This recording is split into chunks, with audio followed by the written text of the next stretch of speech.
तो दोस्तों फाइनली आज हमारे साथ है ऑल न्यू Hyundai Venue और अभी आपके सामने पेश कर रहा हूँ Hyundai Venue डीजल ऑटोमेटिक। ये इसका टॉप मॉडल HX10 है और किस तरीके के फीचर फंक्शन और क्या वैल्यू ये आपको देने वाले हैं और क्या प्राइस और क्या कुछ है ना, सब बात करने वाले हैं। ये वेन्यू का सबसे ज़्यादा ना जो चहेता पैकेज है वो रहने वाला है। सबसे मेन बात ये ब्लैक कलर में है और काले होने के साथ डीजल है और डीजल में ऑटोमेटिक पहली बार वेन्यू के लाइनअप में दिख रहा है, तो वो चीज़ रहने वाली है। उसके साथ ही अगर आप डीजल के साथ ऑटोमेटिक चाहते हैं तो आपको एक और ऑप्शन मिलेगा जो कि इसका मिड मॉडल HX5 रहने वाला है, जो कि बिल्कुल मिड है। वो रहेगी 12.5 लाख रुपए के आसपास। उसकी बातचीत अलग से करूंगा और किस तरीके से वो नॉर्मल पेट्रोल से 3 लाख रुपए के आसपास ज़्यादा प्रीमियम कॉस्ट करेगी, वो सब रहने वाला है। बाकी देखिए इस प्रकार का वेन्यू का फ्रंट का लुक आज आया हुआ है। आज 4 तारीख है और गाड़ी ऐसी दिखाई पड़ती है। Hyundai का शानदार से लोगो यहाँ पर कनेक्टेड DRL है, जिसमें C सेगमेंट में DRL है, क्वाड LED हेडलैम्प्स और फ्रंट का लुक आप देखेंगे डल क्रोम के साथ इस प्रकार से गाड़ी दिखाई देती है। काफ़ी बोल्ड अपील है पहले के मुकाबले। ये गाड़ी ना काफ़ी चौड़ी हो गई है और काफ़ी ऊंची सी भी लग रही है और लंबाई अभी भी वही है 3995 mm की। अगर इसकी चौड़ाई देखें तो 1800 है और 1665 mm इस गाड़ी की आपको मिल जाती है ऊंचाई। 2520 mm के साथ अपना व्हील बेस लिया है इसने और जिसमें 20 mm की बढ़ोतरी है। अब आप कहेंगे 20 mm तो इतना ही होता है। और ये जो धुआंधारी आप देख रहे हैं ये है वेन्यू N-Line की धुआंधारी, जिसमें आपको 1000 सीसी का टर्बो पेट्रोल इंजन मिलता है। अब अगर आप HX10 मॉडल लेंगे ना, इसमें आपको 2 इंजन ऑप्शन मिलता है। पहला इंजन ऑप्शन है डीजल ऑटोमेटिक और दूसरा इंजन ऑप्शन आपको इसमें 1.0 टर्बो पेट्रोल के साथ 7 स्पीड DCT का ऑप्शन मिलेगा। बाकी गाड़ी साइड लुक से कुछ इस प्रकार दिखाई देती है। गाड़ी का साइज़ अभी भी 4 मीटर से छोटा है, तो गाड़ी में ऐसा नहीं है कि बहुत बड़ा सा रूप आ गया, लेकिन जितना भी इसमें एक काउंटर रूप देने की कोशिश की गई है, ये शोल्डर बनाए गए देख रहे हैं उभरे हुए से, यहाँ पर शोल्डर देखेंगे, साइड का देखेंगे आर्च, उन सब से गाड़ी का एक अपील है, बहुत सुंदर हुआ है। साइड से अगर आप अलॉय के डिज़ाइन को देखें तो जाने पहचाने, अगर आप जानते हैं कि नेक्सॉन में भी हल्के फुल्के ऐसे डिज़ाइन में अलॉय आ चुके हैं, तो हल्का सा लग रहा है कि जो वेंडर है उसने यहाँ पर एक सा डिज़ाइन देने की कोशिश करी Hyundai इंडिया को भी। और साथ ही देखेंगे पीछे वेन्यू की ये बैजिंग लाई है गाड़ी और पीछे से दिखने में गाड़ी बहुत खूबसूरत। पीछे का लुक इसका बहुत प्रोपोर्शनेट है। यहाँ पर देखिए वेन्यू की बैजिंग आप देखेंगे Hyundai लिखा हुआ है, वॉशर वाइपर डिफॉगर, ये इसका स्पॉयलर। साथ ही देखेंगे ऊपर शार्क फिन एंटीना, ये है इसकी रूफ रेल और ऊपर एक सनरूफ की व्यवस्था भी आपके लिए होनी चाहिए, जो कि आप यहाँ पर देखेंगे।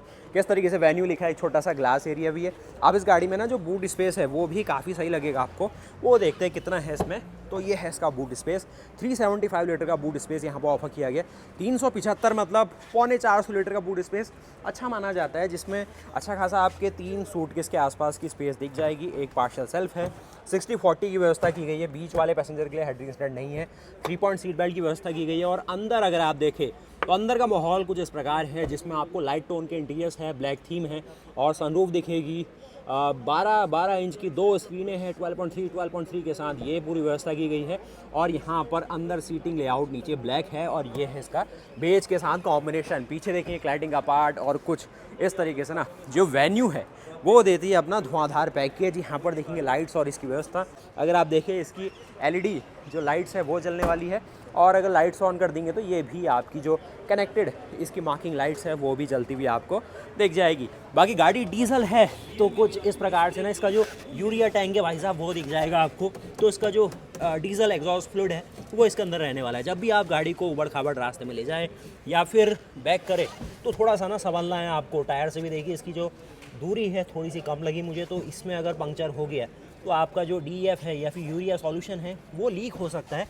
होने को एक एडिशनल कुछ दिख रहा है मुझे, इसमें कवरिंग है, लेकिन फिर भी आपको सावधान रहना है। ये डीजल गाड़ी है तो DPF की तो आपको चिंता करनी ही होगी। उसके साथ ही इन क्रिटिकल एलिमेंट्स जो कि थोड़े महंगे और खर्चीले भी हैं और आपको कभी भी रास्ते में दुविधा का सामना करा सकते हैं, तो ये सारी चीज़ों की आपको पूरी व्यवस्था करनी है। और डोर हैंडल भी देखिए कुछ इस प्रकार का आया हुआ है इस गाड़ी के साथ।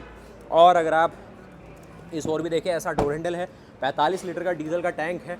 उसके साथ ही माइलेज की बात करें तो करीब 17.99 kmpl 18 kmpl का माइलेज यहाँ पर डीजल ऑटोमेटिक के साथ और करीब 20 kmpl के आसपास का माइलेज डीजल मैनुअल के साथ मिलेगा, जो कि टॉप मॉडल के साथ मैनुअल की व्यवस्था नहीं है। तो ये थोड़ी दुख की बात है कि जिसको मैनुअल चाहिए वो नहीं ले पाएगा, लेकिन टॉप मॉडल के साथ ज़्यादातर लोग यहाँ पर ऑटोमेटिक के साथ ही जाना चाहते हैं। अगर आप देखें ना ये स्क्रीन में भी किस प्रकार से कर्व आया हुआ है, तो यही घुमावदार जो स्क्रीन है वो आपके सामने रहने वाली है, जो कि अच्छी सी लगने वाली है। और इस तरीके से देखिए डैशबोर्ड के डिज़ाइन को, वेन्यू लिखा हुआ है इसमें किस तरीके से आपको दिख पाएगा वेन्यू लिखा हुआ। अगर आप वर्टिकल यहाँ पर AC वेंट देखें, इसकी फिनिश देखिए तो इसमें कुछ लग रहा है कि कुछ ऐसा टच देने की कोशिश करी गई है।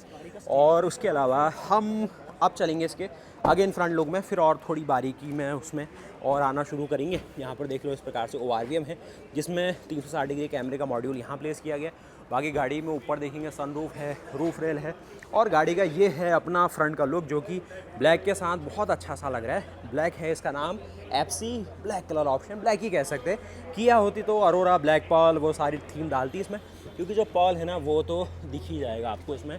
क्वाड LED हेडलैम्प्स, गाड़ी के फ्रंट का लुक, बेस मॉडल से आपको उसमें ABS EBD6 एयरबैग, उसके साथ ही फ्रंट में parking sensor, vehicle stability control, और साथ ही साथ आपको हिल होल्ड और हिल स्टार्ट असिस्ट का ऑप्शन मिलता है। फ्रंट का लुक काफ़ी बोल्ड, काफ़ी मस्कुलर और अच्छा सा लग रहा है। बस ये जो अलॉय है उससे नेक्सॉन की हल्की सी याद आ जा रही है, तो वही सब कह सकते हैं कि हल्का सा क्या कुछ रहा।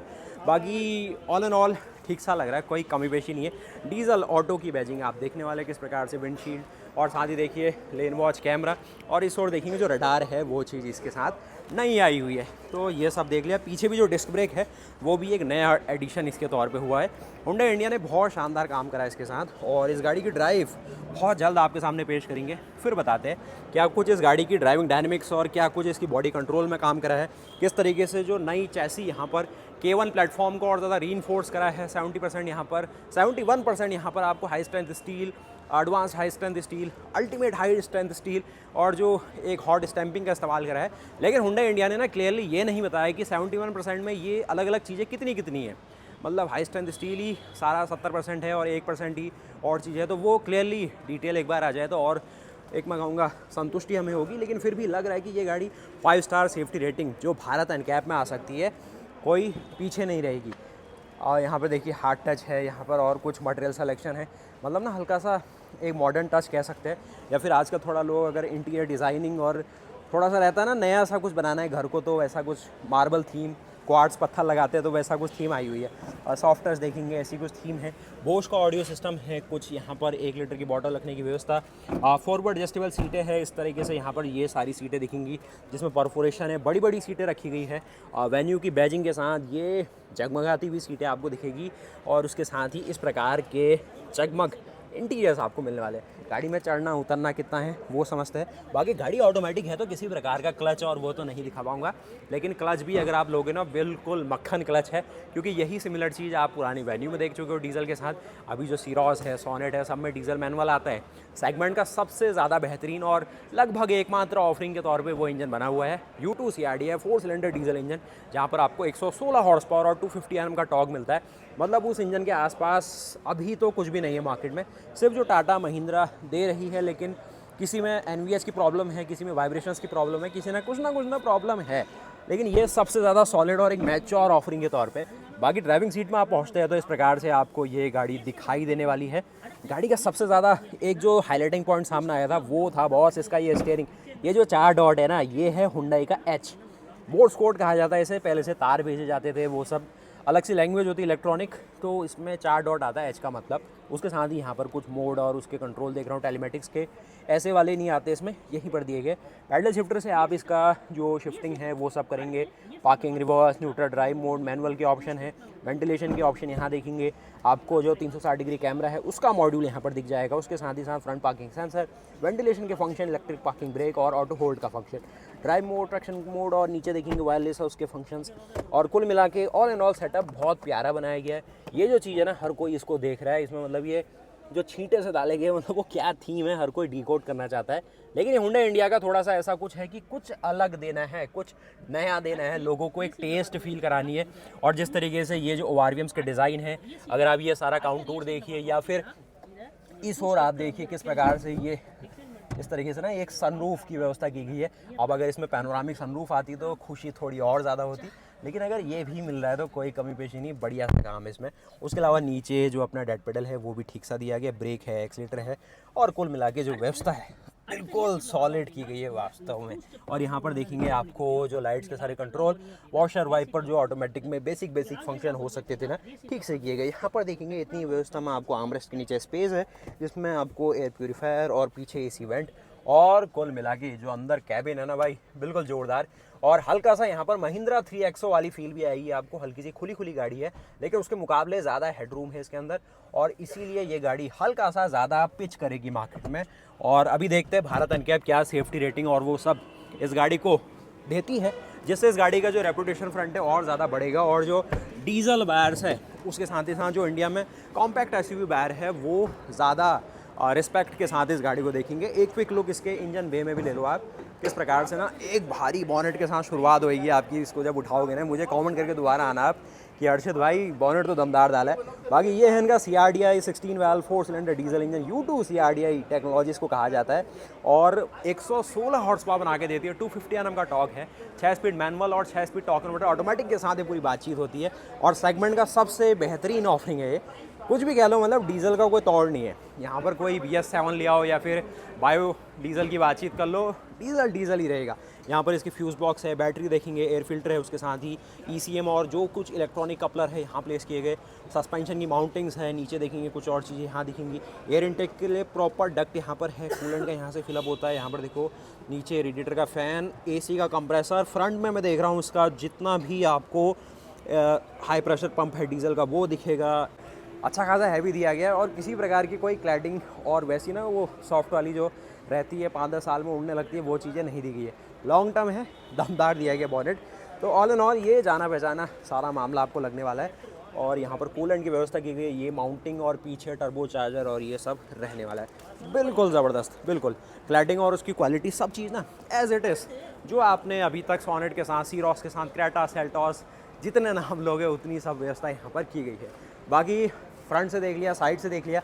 अब जब गाड़ी की आप थोड़ा सा रियर और इस लुक की ओर आएंगे ना, आपको लगेगा ये तो क्रेटा है, और इस लुक से तो बिल्कुल लगता है हल्की सी छोटी क्रेटा वाली फील आ रही है, तो वो अच्छी बात है। बाकी पीछे देखेंगे आपको ऑल 4 व्हील्स में डिस्क ब्रेक मिलते हैं, तो पीछे आपको डिस्क की रोटर, कैलिपर, और ये थोड़ा सा मैंने क्या कहा अलॉय के डिज़ाइन जाने पहचाने, लेकिन ये जो रिब दिए गए ये इसको थोड़ा डायनेमिक लुक दे रहे हैं। लेकिन लॉन्ग टर्म में ना जब मिट्टी इसमें फंसेगी, थोड़ा सफाई करने में आपकी मेहनत ज़्यादा लगेगी। उसके अलावा यहाँ पर आप देखेंगे किस प्रकार से जो पॉलीयूरेथेन की जो कोटिंग की गई ना, वो एडिशनली गाड़ी को मैं कहूँगा साइलेंट कैबिन दे पाती है, और जो NVH है उसको मेंटेन करती है। बाकी ये जो यूरिया का टैंक है वो भी आपको यहाँ से देख रहा है किस तरीके से इसका प्लेसमेंट किया गया। साइड में देखेंगे किस प्रकार से जो रियर पार्किंग सेंसर है वो एक्सटेंड होते हुए साइड की ओर भी बढ़ पा रहे हैं। यहाँ पर आपकी जो व्यवस्था है वो की गई है इस सनशेड से, जिसमें आपको फैब्रिक और उसकी पूरी व्यवस्था मिलेगी। किस तरीके से यहाँ पर आप देखेंगे ये हार्ड टच के साथ इसकी व्यवस्था की गई है। बोश का ऑडियो सिस्टम है यहाँ पर, इस तरीके से थोड़ा स्पेस यहाँ है। और यहाँ पर देखिए आपकी फैमिली के लिए जो स्पेस आप मांगते हैं वो यहाँ पर हुंडई इंडिया देना चाहती है। बीच में थोड़ा हेडरिंग स्टैंड ये मिस आउट रह गया, या आप भी कह रहे थे कमेंट में, तो ये सब चीज़ रह गया। बाकी कुल मिला के ओवरऑल और पैकेज काफ़ी सॉलिड है। मेरे रेफरेंस में अगर आप देखें तो कुछ इस प्रकार से मेरे रेफरेंस में आप इस गाड़ी में चढ़ना उतरना फील कर सकते हो। तो इस प्रकार से देखो आप इसमें बैठेंगे, बिल्कुल आगे से धूप आ रही है तो उसमें कोई समस्या नहीं होगी जब हमारे पास इस प्रकार से जो सनशेड है ना वो है। लेकिन ये जब खड़ी गाड़ी ना तब आपको यूज़ करना है। बाकी आगे का देखो डैशबोर्ड इस प्रकार है, और साथ ही देखिए आगे बंदे बैठेंगे तो हेडरूम बिल्कुल सही। किसी की हाइट अगर 6 फीट तक है तो ये गाड़ी कहीं तंग नहीं करेगी। ऊपर जो स्कूप दिया गया है उससे क्या होगा, अगर पगड़ी पहनते या फिर 6-6.25 फीट भी हाइट है कोई समस्या नहीं, थोड़ा खुला खुला महसूस करोगे। ब्रेजा के मुकाबले हल्का 21 मामला है इसमें, ज़्यादा ऐसी गुंजाइश तो नहीं हो सकती, लेकिन फिर भी ज़्यादा सॉफ्ट टच और ये चीज़ें डाल के अच्छा काम करा है। पीछे देखेंगे AC वेंट और फास्ट चार्जिंग की व्यवस्था, थोड़ा यहाँ पर जो एक टनल है वो भी ठीक सी मैनेज की गई। ये स्कूप और ये देखते हुए ओवरऑल जो हुंडई इंडिया ने मेहनत करी, और ये धमाके के साथ आप सुन सकते हैं क्वालिटी डाली है। मतलब K1 प्लेटफॉर्म को मॉडिफाई करना, फिर उसके बाद हल्का सा एक दमदार फ्रंट में जाना, हुंडई इंडिया के लिए मैं कहूँगा एक सक्सेसफुल प्रोडक्ट की शुरुआत है। बाकी एनलाइन जो मतलब धुआं धमाका कर रही थी अभी तक, जिसमें आपको 1000 सीसी का टर्बो पेट्रोल इंजन मिलेगा, 998 सीसी इसकी वैसे वैल्यू है, और बना के देता है 120 PS और 172 Nm का टॉर्क। एनलाइन की बैजिंग से इस गाड़ी को घेरा गया है, मतलब पीछे एनलाइन दिखेगी आपको, टायर्स में NN की बैजिंग आपको मिल जाती है, और यहाँ पर भी मिलेगी एक, यहाँ पर एनलाइन की बैजिंग है। फ्रंट में भी देखेंगे एनलाइन की अगेन बैजिंग आपको मिलेगी, और अगर आप अंदर स्टीयरिंग और उसमें भी देखना चाहें एक एनलाइन की बैजिंग यहाँ पर है। लाइट्स आप यहाँ पर देखेंगे एक एनलाइन की बैजिंग यहाँ पर है, और अंदर भी काफ़ी जगह आपको एनलाइन की बैजिंग मिलती है। लेकिन इंडिया में कदर की जाती है प्रैक्टिकल कार्स की। तो प्रैक्टिकल कार में गाड़ी को सबसे पहले डीजल होना चाहिए, उसके साथ अच्छी माइलेज देनी चाहिए, उसके साथ ही ऑटोमेटिक हो तो बिल्कुल एक बेस्ट वैल्यू मिलती है। और ऑल एंड ऑल एक चाहिए गाड़ी बनने के लिए ये गाड़ी बिल्कुल तैयार है। और पर मंथ ये गाड़ी अगर 7,000 यूनिट भी बिके तो हुंडई इंडिया खुश रहेगी इससे। और अगर 10,000 यूनिट बिक जाती है तो भाई फिर तो सक्सेसफुल प्रोडक्ट इसको घोषित कर दिया जाएगा। तो आप रैंक करके बताइए इस गाड़ी को आप कितने नंबर देना चाहेंगे और इस गाड़ी के बारे में आप क्या कहना चाहते हैं। बाकी मिलते हैं फिर से उसके साथ। और ये वेन्यू कैसी लगी ज़रूर कमेंट करना।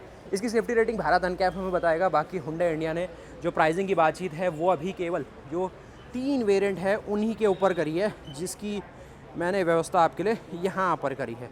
तो ये केवल 3 ही वेरिएंट HX2 7,90,000 रुपये में ये प्राइस आ रही है। 8,80,000 में HX4 है, HX5 की है 9,15,000 रुपये। अब ये जो डीजल ऑटोमेटिक है ये आपको मिल जाता है HX5 के अंदर भी। और वैसे नॉर्मली अगर आप देखें ये जो 9,15,000 रुपये के आसपास की प्राइस है ये आपकी है पेट्रोल मैनुअल 1.2 पेट्रोल मैनुअल। और डीजल को अगर देखें पेट्रोल से तो 1.5 लाख रुपये महंगा आता है, और डीजल मैनुअल से ऑटोमेटिक फिर 1.5 लाख रुपये महंगा। तो वही 3-3.25 लाख रुपये का अंतर आएगा। और जो है 9.25 लाख रुपये के आसपास पेट्रोल के साथ प्राइस होगी HX5 की। तो यहाँ पर ये 12.25 से लेके 12.5 लाख रुपए के रेंज में प्राइसिंग आ सकती है। बाकी देखते हैं क्या कुछ रहती है। और अगर ये गाड़ी 12.25 से 13 लाख रुपए भी अगर HX5 में आपको दिखती है तो काफ़ी वैल्यू फॉर मनी होगी। होने को फीचर फंक्शन थोड़े ज़्यादा होंगे क्योंकि ऑटोमेटिक है तो स्पेशली कुछ और फंक्शन फीचर है। और बाकी सनरूफ और जो स्क्रीन उसकी स्पेशली वीडियो आने वाली है वो अलग से दिखा देंगे आपको। तो तब तक के लिए इंतजार करिए, चैनल को सब्सक्राइब करिए। मिलते हैं फिर उसके साथ, तब तक के लिए जय हिंद, जय भारत, वंदे मातरम, गुड बाय।